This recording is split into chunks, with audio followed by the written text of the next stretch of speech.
Hello, Patreon subscribers. This is Dr. Glenn Doyle. I am terribly sorry that I have been missing in action for the last week or so. As you guys know, I took some time to run the Gettysburg North-South Marathon last weekend, and it took me a little longer to get back on my feet after that. I was feeling a little burnt out, so I took some time, so I'm terribly sorry about that, but here we are back on the horse, and tonight it's Sunday night, and I wanted to jump on the old video camera here for just a minute because, as you guys know, if you subscribe to my content at all, you guys know that I got into psychology through the self-help movement. Like, I'm a big fan of self-help. Like, I'm a believer in the idea that more people get exposed to useful psychology concepts through the self-help paradigm than than people walk into a therapist's office or people decide they need some sort of clinical psychology support. Like in my experience, and this is how I got involved in psychology. Some of you guys know kind of the story that when I was a teenager, I was desperately depressed, and I was looking for resources to help my own mental state and to learn how to manage my emotions and learn how to manage my behaviors, right? So I found psychology through self-help. Like, I got really into the self-help literature. In fact, I explicitly remember, like, when I was about a sophomore in high school, I got my first self-help book. It was a book titled Unlimited Power by Anthony Robbins, who's a guy that's kind of become one of my role models. And that's what kind of got me started on this journey of self-improvement. So I'm really into self-help. However, as I've gotten into the field and as I got my own education in psychology and clinical psychology, and I went on to become a psychologist, something that I've come to understand is that not all self-help is created equal.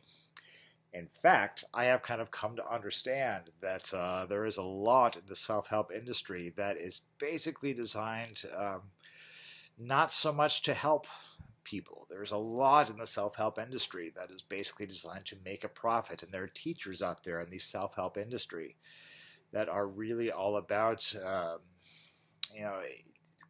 kind of stirring up the sense of inferiority in the people that read their material, so that those people will then be motivated to buy what they are selling, right? Because nothing's more effective in getting somebody to buy your product if you can first kind of stir up the need for that product. And so a lot of the things that I kind of think about and write about now have to do with when I stumble across something in the self-help industry that I feel really needs to be remarked upon, or something that is particularly destructive, I like to call it out. I like to, devote a little bit of time to discussing from an actual psychology point of view.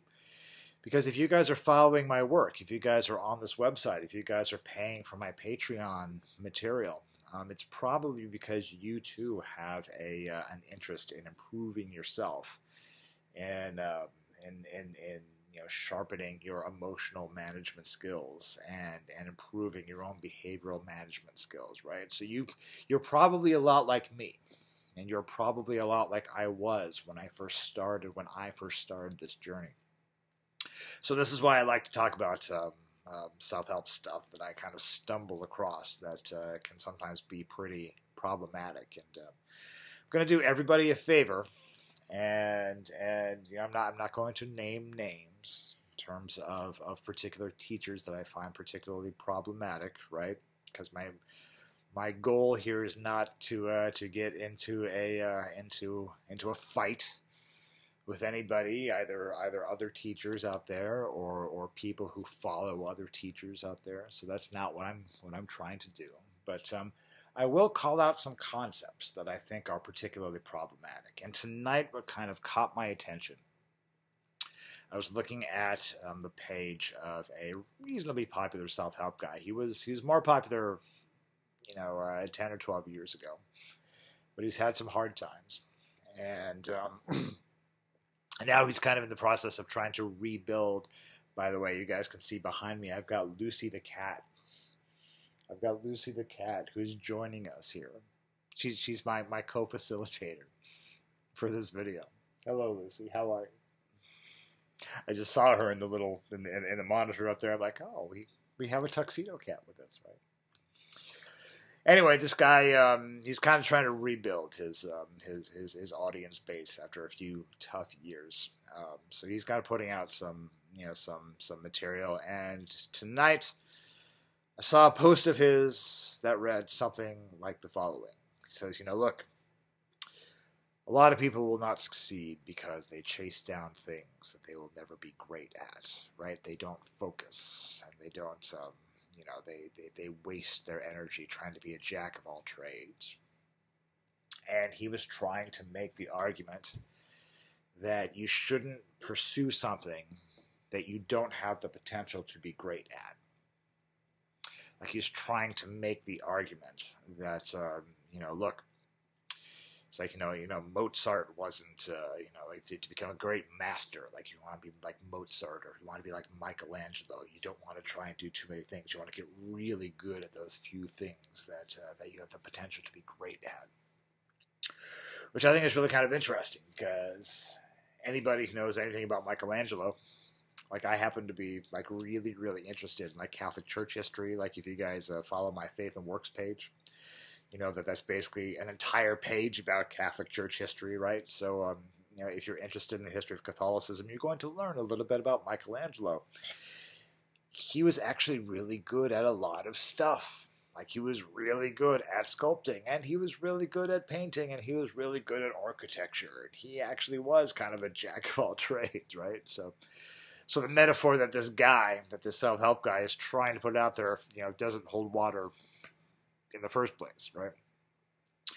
But the broader point that he's trying to make, that people are harmed by their disinterest in specializing, that people try to do too many things that they'll never be great at, I find really interesting. I find that argument really interesting, and I'll tell you why. Because in my experience, both as a therapist and as somebody who has had to do my own work in recovery, like for years, again, that's why I got into psychology, via the self-help movement in the first place, is because I've had to kind of put together my own recovery. I've had to put together my own recovery from depression, from anxiety, from certain trauma issues, from certain addiction issues, right? So I've got a little bit of expertise. Now that doesn't necessarily mean that I have all the answers. Like I've got the answers that have worked for me so far, okay? And I'm perfectly willing to share what I've learned with you guys. But don't take this to mean that I'm trying to say that I have all the answers for you specifically. I'm not that arrogant. Like I'm pretty arrogant, but I'm not that arrogant, right? Like I will never claim that I have all of the answers. That will always work for you. I've got the answers that I think work for me so far. But what I can tell you is that in my experience as a therapist, and in my experience as a person in recovery, it's that most of the things that I have learned that have been particularly helpful, I have not expected to learn. I've usually stumbled across them in kind of unexpected places. And the reason why I've kind of stumbled upon them is because I got curious, because I was interested in exploring all sorts of different kinds of things. I'll give you an example. I was not a terribly religious person when I first read the work of a psychiatrist named M. Scott Peck. Like if you're into the self-help movement, you're probably familiar with M. Scott Peck. Wrote a really, really popular self-help book that, in fact, some people consider kind of the greatest self-help book ever written, titled The Road Less Traveled, in the early 80s. But I kind of stumbled across that by accident, just because I was curious. And it really changed my thinking, not just about self-help and concepts like discipline, but it also changed my thinking about larger concepts such as love, such as God, such as like higher consciousness. Really, really interesting mix of things. But the point is, I would have never stumbled across that. Like if I had gotten it into my head that, look, there are only like a few concepts that I can explore, right? That I'm only ever going to explore those concepts that I'm going to get really, really good at. Okay, I would have never stumbled across those things. Likewise, I stumbled across a set of concepts and techniques that I found really, really useful. Well, I was working actually at a 12-step rehab. It was a job that I had as an undergraduate. Like one of my first jobs in the field of psychology was I was working in this 30-day substance abuse rehab in Kansas City. And I was just kind of looking at the books that they had available, like the books they had available to the clients, right? And I stumbled across a series of techniques by a social worker. His name was Jack Trimpey, Trimpey. And he actually introduced me to the concept of the beast. If you guys have read, in my previous writing about the beast, that comes out of a form of addiction treatment, actually. That's called addictive voice recognition technique. So AVRT. All right, if you can Google that and find out more about it. And that's been one of the most insanely effective concepts that I've ever stumbled upon, not just to treat addiction, but also to treat trauma. And my point is that, I didn't have even though I had struggled with addictive patterns myself, I didn't have a particular interest in it, in the psychology, the behavioral treatment of addiction. I stumbled across that because I was curious. The point that I'm making is this. If you're going to limit yourself to stuff that you're interested in or stuff that you think you have the potential to be really good at, you're going to limit yourself to never stumbling across really, really useful things. On the flip side of all that, if you get really interested, if you get really curious about stuff, and if you kind of make it your habit to chase down things that just kind of catch your attention, kind of catch your fancy, like, ooh, that sounds kind of interesting. I think I'll chase that down. I think I'll get interested in that, right?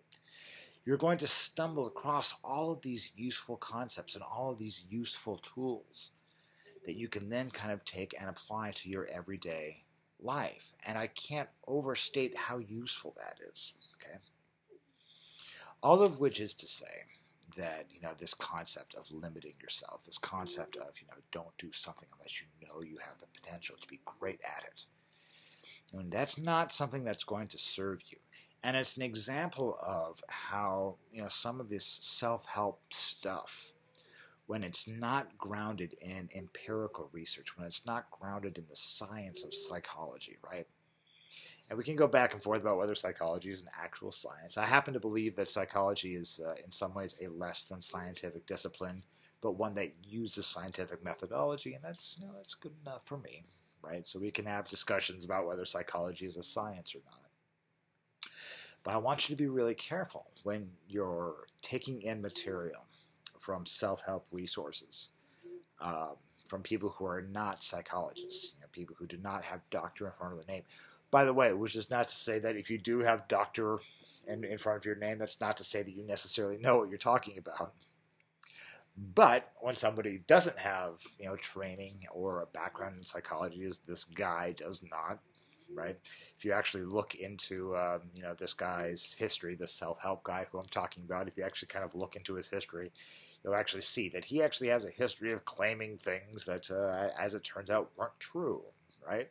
Like, as part of his history, like he claimed that he had been trained as a shaman by a tribe of Peruvian natives. As it turns out, that wasn't true. As it turns out, he actually went on, he was talking about a tour guide he met once down there. Not exactly the shamanic training that he claimed to have. You can probably Google this guy and figure out who I'm talking about. All of which is to say, what I want to impart is, look, be careful of the resources that you're taking in and internalizing. That goes for me too. When I put a concept out there, don't just take me at face value. Kind of think about what I'm saying and say, okay, is that useful for me? think about what I'm saying and say, okay, does that sound like something that is empirically verifiable? Can I Google this thing and maybe find some research that discusses it or that supports it, right? What I want is to make you an informed consumer of the psychological literature, right? Whether that gets filtered through the self-help movement, or whether you're doing your own explorations or whatnot, whether you're getting your stuff from your own therapist, right? Because as you know, I am a therapist. I'm probably not your therapist. Like there's a subset of people watching this who I might be their therapist. That's true, but I want you to be an informed consumer, but I also want you to be a broad consumer, right? I don't want you to get locked into a small collection of ideas or concepts. I want you to be really curious, and I want you to be really voracious. I want you to be exploring things that you find interesting, exploring things that you might find useful, exploring things that you might find useful that maybe other people don't. No one is quite sure what your unique mix of variables is going to look like, okay? So don't limit yourself. So those are my thoughts for a Sunday evening. I'm going to work hard to get some writing up on the Patreon here in these next couple of days. Now I'm kind of back on my feet after the marathon again. I appreciate your patience with me. I want to say thank you to everybody who is part of this community. And again, I'm committed to over-delivering on your expectations here on this platform. Go forth. Be nice to yourselves. Ciao.